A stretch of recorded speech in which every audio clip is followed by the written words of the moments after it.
Oi, gente! Seja bem-vindo ao Fora da Caixa, esse programa do Cinep Minas que vai te levar para os bastidores da educação de Minas Gerais. Aqui, a gente vai trazer muito bate-papo legal, entrevistas dinâmicas e todos os bastidores de nossos eventos. E para começar com o nosso programa de estreia, temos ela, Manu Bezerra. Já vou chegar fazendo confusão, hein? Gente, e para apresentar ela, eu vou precisar de uma cola, porque o currículo dela é extenso. Manu é educadora, especialista em design de experiências de aprendizagem, palestrante e idealizadora de diversas confusões criativas.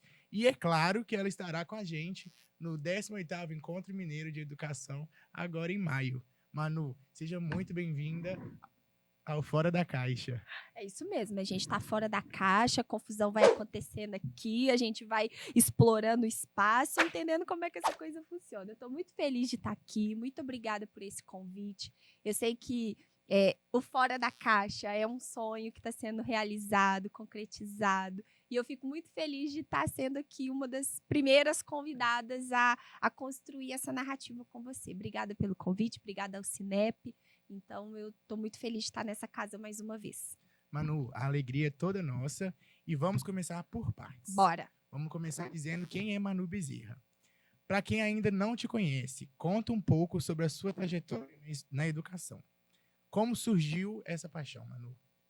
Na verdade, essa paixão pela educação, ela surgiu antes de eu imaginar que eu ia ser professora, né? Porque quando eu brincava na minha casa, quando eu tinha ali 10, 11, 12 anos, sabe qual que era a minha brincadeira? Juntar os meninos da rua, e minha rua nem era asfaltada, era uma rua toda de terra, eu lembro disso, e tinha uma árvore ali perto da minha casa, dividindo com a vizinha. E essa vizinha, ela tinha muitos filhos, ela tinha uma média de 8, 9 filhos. Então, eu juntava os filhos dela e eu era a professora deles. E assim, eu comecei essa coisa de entender essa paixão por cuidar, de ensinar alguém alguma coisa. E o lúdico sempre teve presente. Sempre, porque eu ensinava era brincar com os brinquedos. Eu dava aula para brincar com os brinquedos. Imagina, gente. E aí isso contribui muito para o tipo de estratégia de mediação que eu utilizo hoje. Eu costumo dizer que as minhas aulas, elas têm 3 fluxos, né? Ela tem sempre uma tese, que é o objeto de conhecimento, o conteúdo que eu vou trabalhar. Ela tem uma tagline, que é uma narrativa que eu construo para aquele encontro, para aquela aula, para aquela reunião, para aquela formação. Mas ela sempre tem um treco também. E o treco é o elemento surpresa de materialidade daquilo que eu estou desenvolvendo enquanto experiência de aprendizagem. Então, quem está acostumado, né, em alguma palestra ou formação minha, sempre vê lá meus balões de emoji. Já fui identificada como a professora dos emojis, a palestrante dos balões de emoji. Mas porque eu sempre tenho essa forma de materializar de forma lúdica como que o processo de aprendizagem está acontecendo, até porque isso gera vínculos afetivos. Então, isso vem lá da minha infância, lá do quintal da minha casa. E a gente tem até hoje os balões do Fórum de Gestores com os emojis que sobraram. Olha aí pra você ver. Não, e Manu, você transita entre docência, inovação, desenvolvimento de projetos educacionais. Como foi essa jornada e quais os principais desafios, agora que você já contou como você começou? Isso para mim hoje é um divisor de águas pelo que a gente faz, né? A gente trabalha no Confusões Criativas hoje falando que onde tem um cenário de confusão, a gente tem uma oportunidade de criação. E nesse cenário de confusão que leva a gente a sair fora da caixa para resolver os problemas mais complexos, o que a gente precisa de fazer? A gente precisa de mobilizar vários conhecimentos, porque não dá para ter um conhecimento único estabelecido na caixinha. Então, a minha jornada, ela me permitiu atuar como professora, na área de gestão educacional, pedagógica, hoje como empreendedora na área da educação. Então, isso fez com que eu desenvolvesse várias skills, né? Então, a minha habilidade como professora, e aí eu me formei como professora de história, depois eu me tornei gestora, coordenadora pedagógica, supervisora pedagógica, e isso foi um convite num momento da minha carreira que eu estava bem no início, eu tinha ali por volta de 25 anos para 26, eu nem esperava fazer essa função de coordenação e gestão pedagógica. e me foi feito esse convite. Eu falei, poxa, quero aprender sobre isso. Então, eu nunca tive medo de aprender ao longo da minha jornada. E depois que eu passei pelas funções ali de coordenação, supervisão, eu fui para um ambiente de trabalho corporativo para produtificar jornadas de aprendizagem. E aí, isso me ajuda hoje em todas as frentes do Confusões Criativas, né? Que é desde pensar a estratégia metodológica, a narrativa dos programas de aprendizagem. Em muitos programas que a gente desenha, eu atuo como professora também. Tem programas que não, mas em muitos eu atuo como professora. E, além disso, a gente também produtifica as experiências que a gente desenvolve. Então, hoje eu pego todas essas experiências profissionais que não tem a ver com o meu currículo do ponto de vista regular, vamos dizer assim, a minha certificação é como professora de história, mas os saberes da experiência foi me construindo, e aí eu acho que isso é uma estratégia de pensar nesse modelo do mundo do trabalho hoje e construir experiências fora da caixa. E você acabou até adiantando o próximo assunto. Por quê? Eu conheço o seu projeto, Confusões Criativas, sou fã. E eu queria que você apresentasse para o pessoal que não conhece ainda o que é o Confusões Criativas e como surgiu. O Confusões, eu acho que ele nasce muito como sendo um propósito e uma abordagem de fazer a educação do jeito que eu faço. Eu acho que nós, educadores, a gente tem que construir a nossa identidade, né? Quando a gente está em sala de aula, quando a gente é líder de uma equipe, a gente sempre deixa uma marca, a gente sempre deixa um legado. E nessas trajetórias, sempre eu tinha uma equipe de professores que falava assim, nossa, lá vem a Manu com as confusões dela. A Manu chegou, tem confusão pra gente. E uma dada reunião, sempre usando metodologias criativas, ágeis, para gerar discussão na equipe, processos de criação, teve uma reunião que o professor falou assim, a Manu apronta confusão pra gente, mas é tudo cheio de criação. Elas são todas criativas. E dali, organicamente, surgiu esse conceito de confusões criativas. Quando eu fui avançar, né, para essa área de empreender na educação e de hoje ter esse espaço com a minha equipe, aí eu falei assim, olha, eu quero um nome que seja real com o que eu faço. E aí veio Confusões Criativas, e aí a gente faz isso. A gente hoje recebe empresas, parceiros, né, que estão desenvolvendo alguma solução educacional, alguma proposta educacional e ainda estão naquele início ali, cheio de ideias, mas essas ideias ainda borbulhando, sem ter uma sistematização, uma categorização, ou estão com uma situação, um problema complexa que identificaram no cotidiano da educação, e eles querem encontrar um caminho de um processo para resolver aquilo. E aí eu entro com esse design dessa experiência. Eu uso muito a lógica do pensamento do design, que a gente começa com esse cenário mais confuso, vai criando a mecânica de pensamento divergente, pensamento convergente, até a gente sair no final com uma solução clara, compreensível, que tenha uma narrativa que converse com a intenção daquela instituição, ou daquele educador, ou daquelas pessoas que estão envolvidas no projeto. Então, a gente faz isso hoje. A gente desenvolve experiências de aprendizagem personalizadas, conectada com a voz e a narrativa de quem se conecta com a gente. Inovar é, com certeza, uma das suas marcas. E isso a gente já conseguiu entender aqui. Mas, ao longo de todo esse processo, desde a criação de Confusões Criativas, qual tipo de resistência que você mais encontrou no seu caminho? De resistência? Eu acho que a resistência sempre é a vontade que as pessoas têm quando estão frente a um problema de querer continuar fazendo da mesma forma. E a dificuldade de entender que as novas metodologias, elas podem facilitar ao invés de dificultar o trabalho. Porque, às vezes, fica parecendo assim, nossa, vai chegar uma metodologia nova para eu poder trabalhar. E aí fica parecendo que é mais um serviço. E uma das dificuldades, aí falando de instituição de ensino, e aí eu estou falando por ter sentado por muito tempo na cadeira de coordenação pedagógica, de supervisão pedagógica, a gente consome muitas demandas do mercado educacional, das inovações, e a gente quer colocar todas elas dentro da nossa escola. E aí, geralmente, você vai encontrar resistência da sua equipe de professores, porque a escola é um lugar que tem dificuldade de abrir mão do que já faz, para fazer diferente.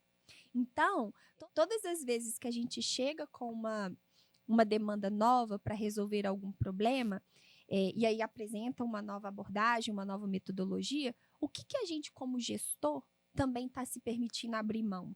Então, eu acho que essa é a maior resistência que eu percebo quando a gente está falando de inovação, é do que a gente vai abrir mão para construir algo novo. Ou então, do que a gente vai significar do que já existia para dar continuidade a novos formatos. Então, não é simplesmente abandonar, é honrar a história daquilo que foi construído, mas entender que cada coisa tem seu tempo também. E aí, se eu estou falando hoje, vou dar um exemplo concreto.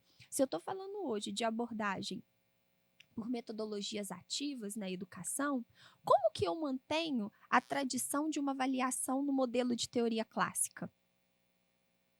Me parece incoerente. Então, eu tenho que fazer esse exercício dessa curva de aprendizagem de eu quero trazer nessa curva de aprendizagem, tirar minha escola do ponto A, levar ela para o ponto B, para trabalhar com metodologias ativas, mas eu não mudo a minha forma de avaliar.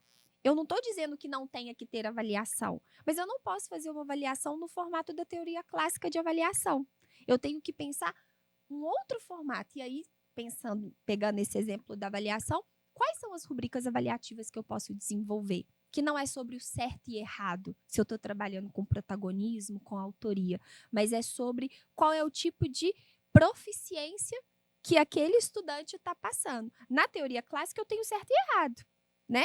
E na perspectiva das rubricas, eu tenho estágios de proficiência, de maturidade que vão sendo desenvolvidos e que eu vou colocar aquele aluno nessa perspectiva. Não sei se fez sentido aí esse exemplo, mas é uma das resistências, por exemplo, quando a gente fala de avaliação, é algo que é complexo dentro da cultura escolar. Então, como que a gente pode inovar sobre isso, avançando nessa discussão de pensar as novas metodologias? Porque às vezes a gente vai muito na onda das mudanças, das novidades, mas olha só para aquela situação pontual, mas como gestor, a gente tem que pensar de forma sistêmica, porque se eu mexo na metodologia, eu tenho que mexer no processo avaliativo.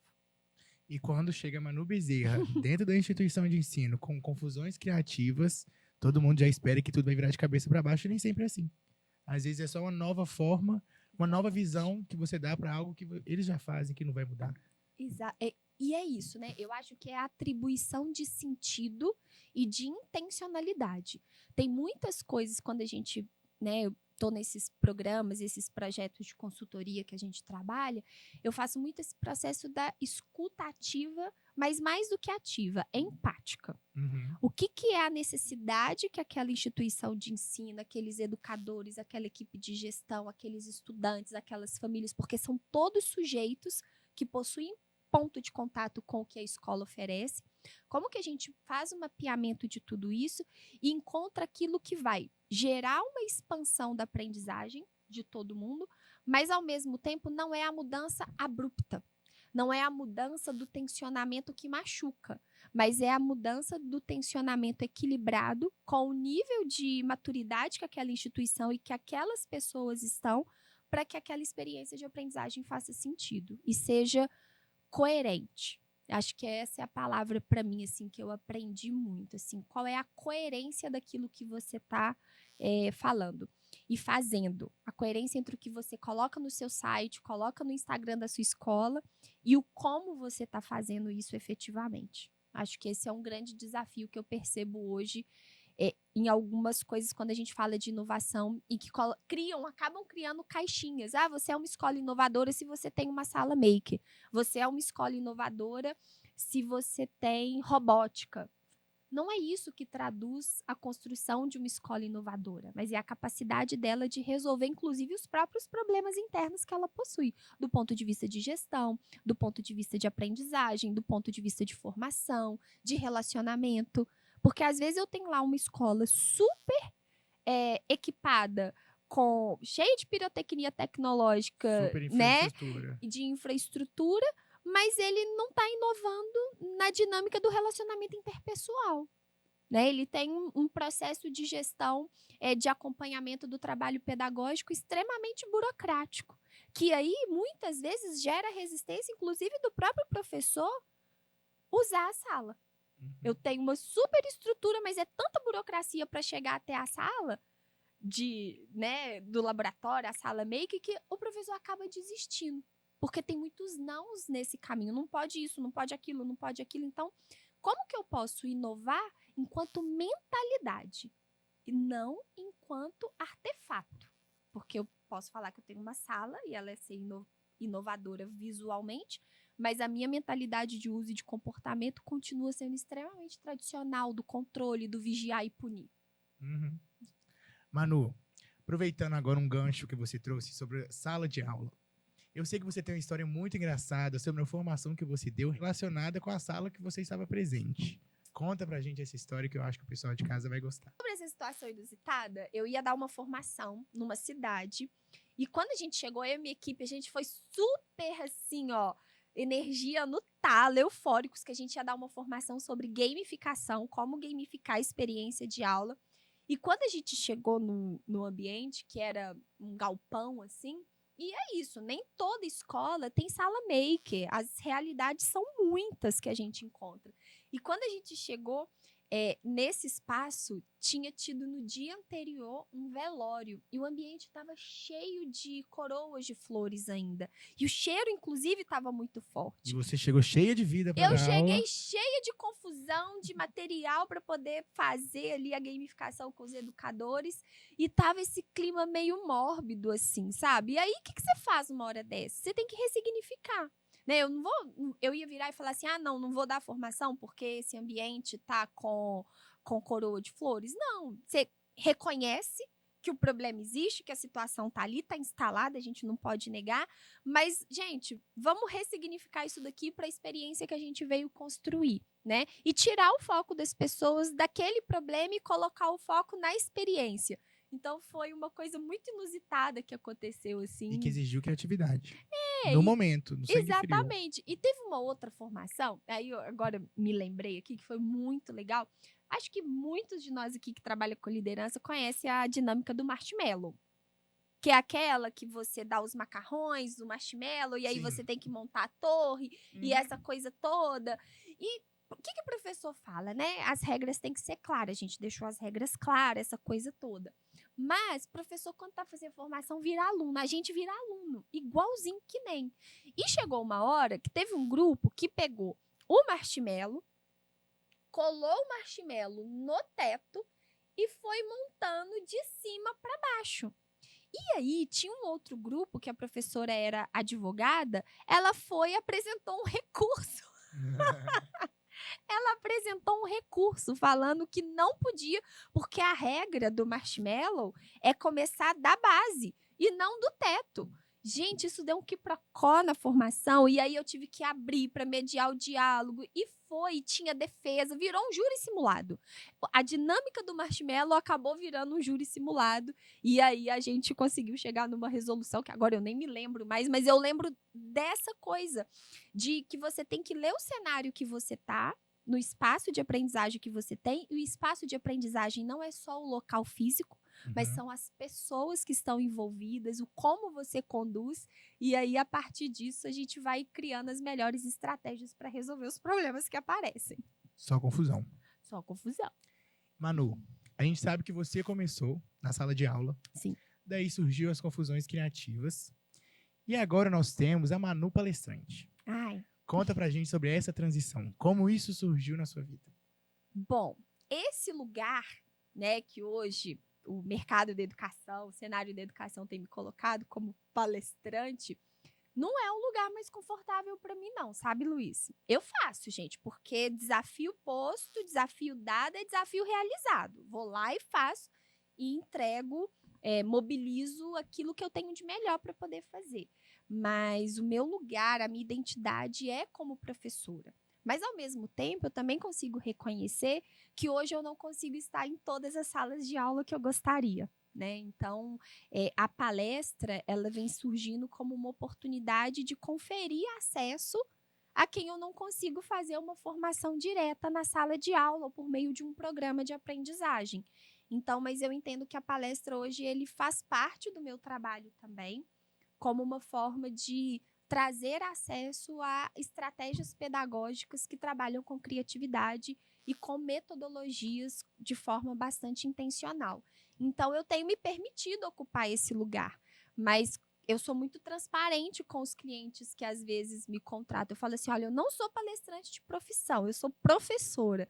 Então, eu vou entregar conteúdo, eu vou entregar estratégia pedagógica, eu vou entregar progressão de aprendizagem dentro de uma narrativa de palestra. Então, eu tomo muito esse cuidado. E aí, as minhas palestras sempre caminham nessa perspectiva, no que eu posso levar as pessoas a pensarem, o que elas vão sair daquele tempinho ali de 50 minutos, 1 hora, que elas podem fazer, e especialmente, o que eu vou despertar daquilo que vai fazer elas sentir vontade de fazer diferente, de pensar fora da caixa, de se inspirar, de expandir a curiosidade e de buscar novos repertórios. Esse é um pouco do objetivo que eu tenho quando eu ocupo esse lugar de palestrante. Eu já tive a oportunidade de assistir 3 palestras suas.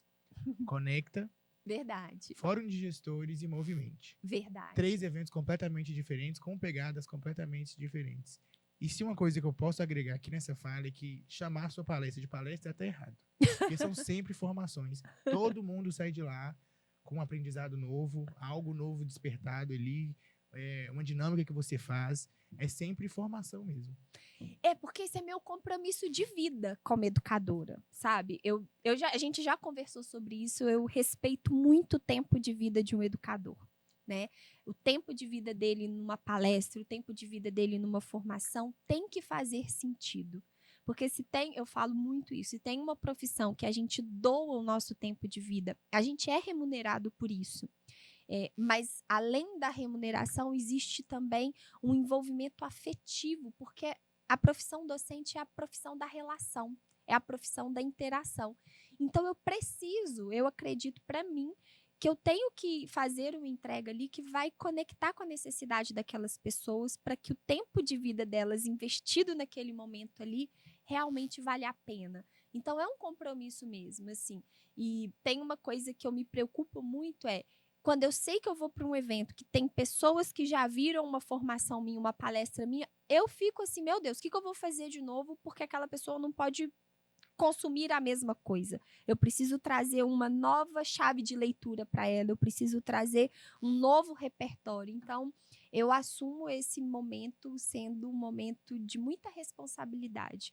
Tem muita coisa no lugar da palestra que envolve vaidade. E isso é real, né?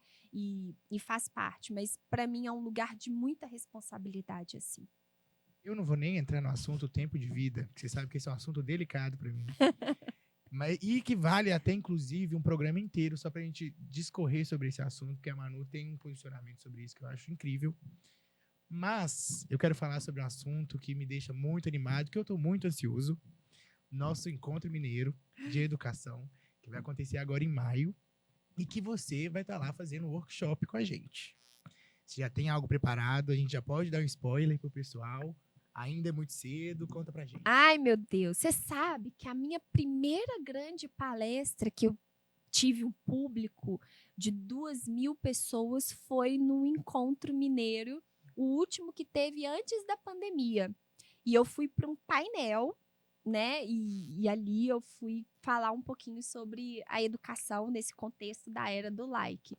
E voltar agora, né? Naquele momento lá eu ainda estava numa outra instituição que eu trabalhava, e voltar agora no Encontro Mineiro, nesse lugar, né, mais autoral, mais independente do ponto de vista daquilo que eu acredito na educação, é uma realização profissional. Então, agradeço muito essa casa por isso, e o que eu posso prometer é que nós teremos ativações para tirar os pensamentos do lugar. Isso a gente vai fazer, porque se eu estou envolvida no evento, o meu compromisso é levar também um pouco de novidade, de repertório, de criatividade. E aí a gente vai co-criar isso juntos aqui com a equipe do Cinep para levar essa experiência de forma bastante significativa para o público que vai estar lá e que eu sei que é um público de peso. Então a responsabilidade, ó, aumenta, a régua fica lá em cima de expectativa para criar algo bem legal.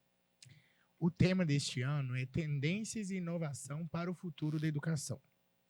Agora você, na posição que você ocupa, o que você acha que serão os desafios que os professores e escolas vão enfrentar nos próximos anos?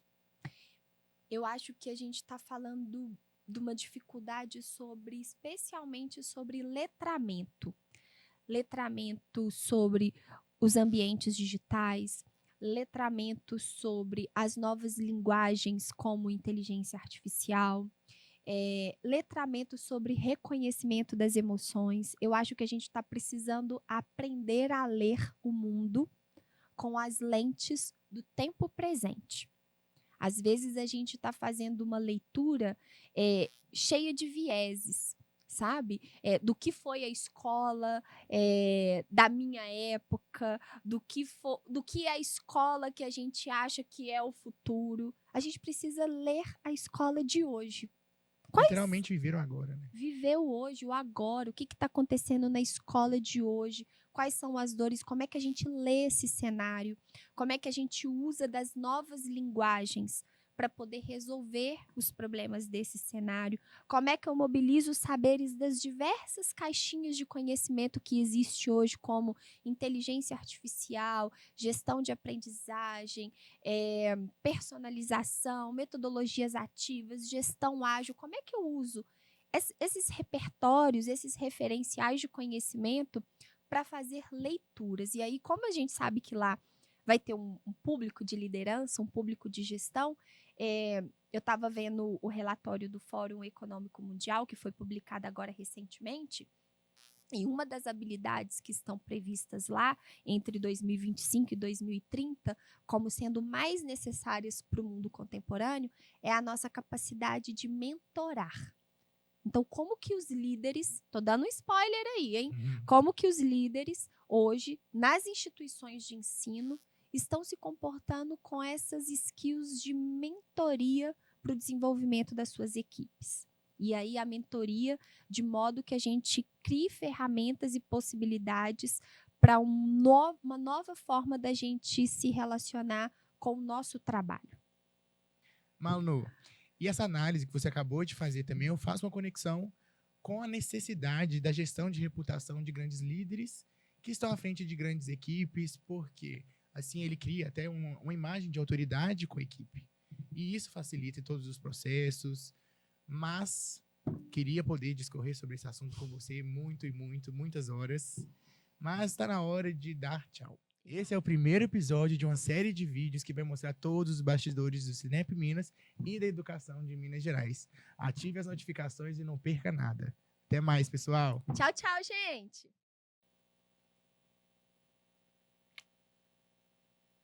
Nossa, eu fiquei até perdido.